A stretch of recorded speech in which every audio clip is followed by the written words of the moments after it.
I always thought abandoned places held more stories than just dust. Maybe that's why, when I got that invitation to investigate the old Rubio railway station, a forgotten city lost among the mountains of Galicia, Spain, I didn't hesitate. Little did I know that what awaited me there weren't just ghosts from the past, but something that would tear through the very essence of fear itself. It was the end of my peace, the beginning of nightmares that many avoid recounting. The station, a manor of stone and rusted iron, had borne witness to tragic accidents and mysterious disappearances since the 19th century. The local population avoided passing by, especially at night, because they told stories of voices whispering, the names of the dead, and figures that appeared and vanished in the shadows of the old tracks. Among these stories, one caught my attention: a machinist named Julio, who disappeared without a trace after a tragedy in 1937 during a fierce storm. They say he still wanders the tracks, searching for something no one knows. On my first night in Rubio, I already felt the heavy, suffocating air, a mist that seemed to trap both sound and light. I walked to the station at 10 p.m., armed only with a flashlight and my digital recorder to capture possible paranormal phenomena. Upon entering the building, the silence was absolute, except for a faint creaking that seemed to come from the upper floor. It was bone-chillingly cold, even for a European autumn, and something in the air made me uneasy, as if the very walls wanted to warn me to get out. Still, I went on. I climbed the creaking stairs and found a room with old maps and yellowed newspapers pinned to the walls. There, on a table, was an apparently forgotten notebook, its handwritten pages reporting supernatural encounters and disappearances. My skin prickles just remembering it. As I browsed, I heard a low, almost inaudible whisper that seemed to pronounce my name, Lucas. I froze, looking around, but there was nobody there. The recorder captured the sound, and I knew it couldn't have been just my imagination. Something told me Julio wasn't so far away after all. The next dawn, I decided to spend more time at the station, trying to decipher what the notebook's accounts were trying to tell me. The hours passed, and the feeling of being watched only grew stronger. Suddenly, a loud noise made me jump. A door slamming violently in the wind. Maybe, but the sensation that something invisible prowled around me was inescapable. At a certain moment, I saw a shadow move quickly from the corridor to the back of the main hall, a human figure that vanished before I could react. My breathing quickened. A primal fear took hold of me. That was when the recorder began to pick up disturbing noises. Muffled crying, distorted laughter, and the dragging sound of footsteps echoing through the building. At the height of that hellish night, a hoarse, desperate voice spoke clearly, "Help me!" And right after, a deafening scream tore through the silence, as if someone's very soul was being shredded. I didn't have the courage to stay. I ran out, not looking back until I reached my inn. At dawn, reviewing the recordings, I realized I wasn't alone in that cursed place. That station was a portal for stories that even death itself didn't dare to claim. The scariest part? In the notebook I left behind, the last entry read, "He returns with every full moon, and next time it will be different." And so, what started as a simple investigation became a plunge into a real abyss of horror, where fear stops being just imagination and becomes a constant presence, breathing down your neck. The full moon that night seemed a silent, cruel witness, illuminating, with its pale light, the nearly ghostly city of Rubio. After the harrowing experience at the station, my sleep became fragmented, filled with nightmares blending the sounds of the train with screams and voices whispering indecipherable secrets. What drove me to return was not curiosity, but the need to understand the extent of that malevolent presence that seemed to toy with my sanity. On this second visit, I was accompanied by Elena, a Spanish researcher who studied paranormal phenomena in abandoned places. Unlike me, she was skeptical but agreed to help document what happened at the station. What no one could have foreseen was that, at sunset, the horror of that place would reveal itself even more brutally. We entered the station just before sunset. The cold cut the skin like sharp blades. As we explored the main hall, a deep, rhythmic sound began to echo, like the beat of a distant locomotive, though there were no active railways left in that region. We followed the sound to a side tunnel, its entrance partially buried. We didn't know the real nightmare hid within. Inside, the air was thick and heavy, saturated with the stench of rust and rotting flesh. Elena began to feel dizzy as I struggled to steady both myself and the flashlight. That's when we found what looked like a macabre altar, strange symbols etched into the walls, and in the center human bones bound by old chains, some still with remnants of blackened flesh. Elena recoiled, but worse was to come. Suddenly, an agonizing scream reverberated through the walls of that tunnel, so desperate it seemed to come from the depths of hell itself. The chains rattled as if something invisible were trapped there, trying to break free.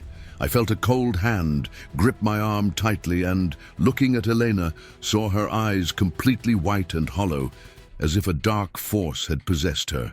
She collapsed, trembling, muttering words in an ancient language I didn't recognize.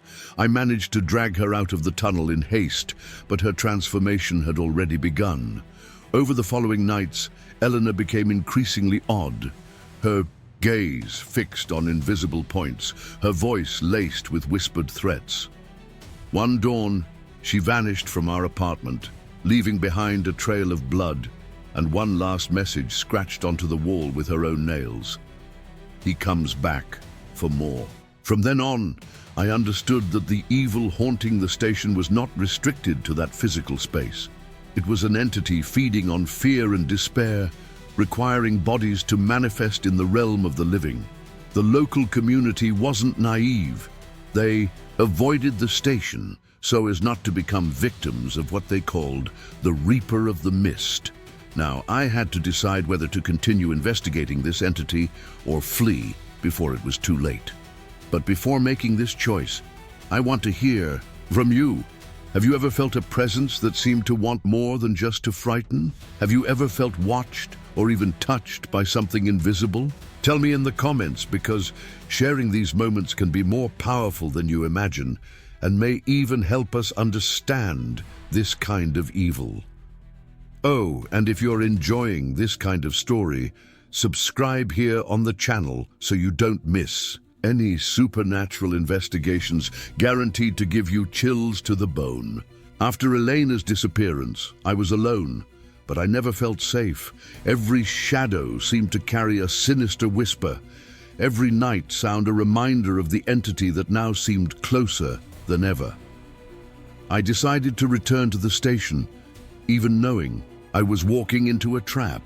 I needed to understand what was truly happening and, if possible, try to stop that force before more lives were taken. On the night I returned, the fog had already engulfed the entire city, making it impossible to see beyond a few meters. The air was saturated with a strong metallic scent, as if blood lingered in the very atmosphere. As I continued, an unnatural heat began to rise from the ground, as if something alive was moving beneath, breathing and getting ready to strike.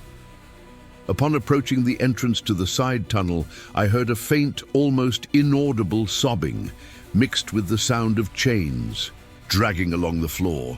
I crept closer, and suddenly, what looked like a spectre emerged from the mist, a tall figure shrouded in a black cloak with bright red eyes piercing the darkness. It moved so fast I barely had time to react. I felt a sharp pain in my back, as if an invisible blade had sliced through my flesh. I fell, trying to rise again, but the pain was paralyzing. As I struggled, I saw the creature open its cloak to reveal dozens of small bodies suspended like trophies, broken bones, twisted skins, a collector of desperate souls. The monster advanced on me, and at the very last moment before reaching me, a powerful light exploded in the tunnel, a lantern so bright it illuminated the whole scene. It was a middle-aged man wearing a heavy overcoat, holding a rusty cross in one hand and what appeared to be an amulet in the other. He shouted words in a forgotten tongue, and the creature recoiled, vanishing into the mist like smoke in the wind. The man introduced himself as Father Henrique, an exorcist who had devoted his life to fighting dark forces in forgotten corners of the world. He explained that this entity, which he called the Reaper of the Mist, was a vengeful spirit, born of ancient tragedies, where dozens of railroad workers were brutally killed in an accident that local authorities tried to conceal. The spirit fed on the pain and fear of those who dared approach. Father Henrique warned me that the entity could not be destroyed by ordinary means. It could only be banished through an ancient ritual requiring sacrifice. He was willing to help me, but the price might be too high, even the loss of loved ones. I knew there was no turning back, and that night would seal my fate.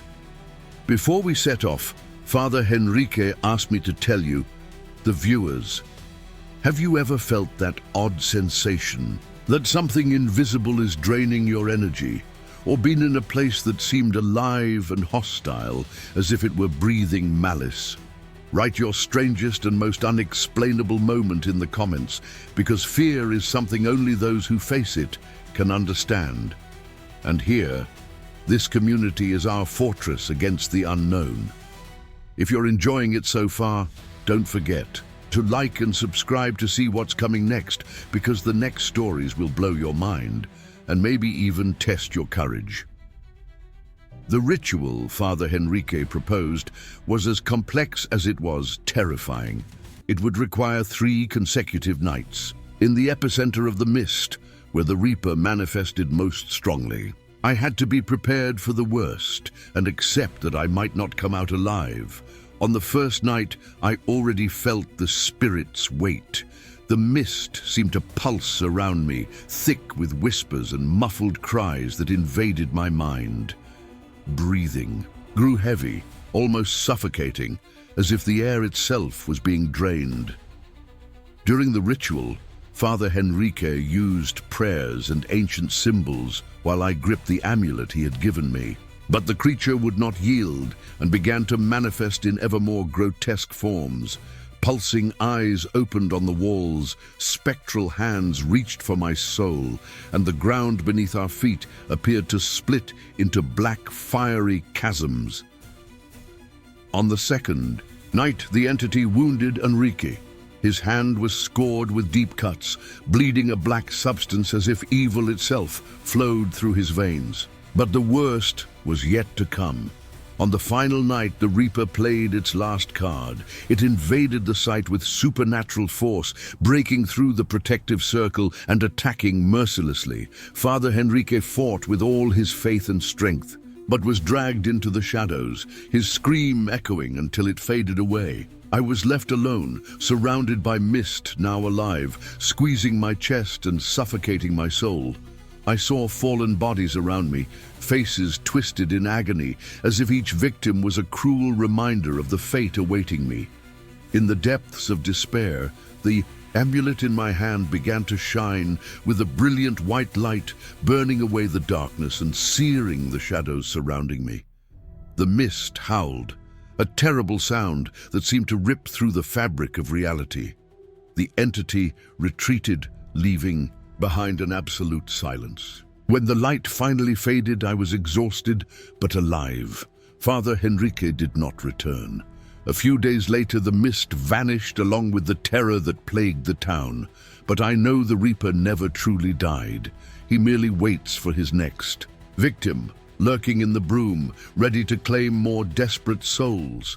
Now I ask you, do you believe in forces we cannot see, but which sense our presence? Have you ever had an experience where fear wasn't just a feeling, but a real, tangible presence? Share your story here. Sometimes just telling our terrors to someone can give us the strength to carry on. Don't forget to subscribe and hit the bell so you don't miss any tales that defy the impossible. And if you enjoyed it, comment on which part gave you the most chills. Let's build a community together that does not fear what lies beyond the veil. The days following the ritual were somber and silent. The mist that once engulfed the city had dissipated, but the feeling that something had changed never left me. Every shadow seemed to hide a gaze. Every silence held a distant whisper. Father. Enrique disappeared that night and was never seen again. Some locals believe he was taken by the Reaper to pay the price for his interference. Others swear his spirit still fights at the borders between our world and the other side. As for me, I carry scars even time cannot erase. Invisible wounds on my soul that manifest in nightmares and visions. The amulet remains with me, a constant reminder that there are forces beyond our understanding, and that not every battle ends in victory. Sometimes evil hides within dense fog, waiting for the right moment to return, maybe even to claim what we hold most dear. This story is just one of many that cross the boundaries between reality and the supernatural. And that's exactly why it's so important for us to be together, sharing fear, shock, and most importantly, hope. I want you to feel part of this community that doesn't flee from what haunts our nights, but faces, confronts, and learns from each report. If you've made it this far, I want to genuinely thank you for taking the time to walk into these shadows with me. If you liked the video, don't forget to subscribe, leave a like, and share it with someone who, like you, is strangely fascinated by the unknown. And above all, tell me in the comments, which part of these stories hit you the hardest? Was there a section that made you look back in fear? Or maybe you have an experience to share with us. Your story might help others understand they're not alone in this world of mysteries. Here, every account is a bridge between our world and what lies beyond. Feel free to join in, to share your fear, your doubts, your astonishment.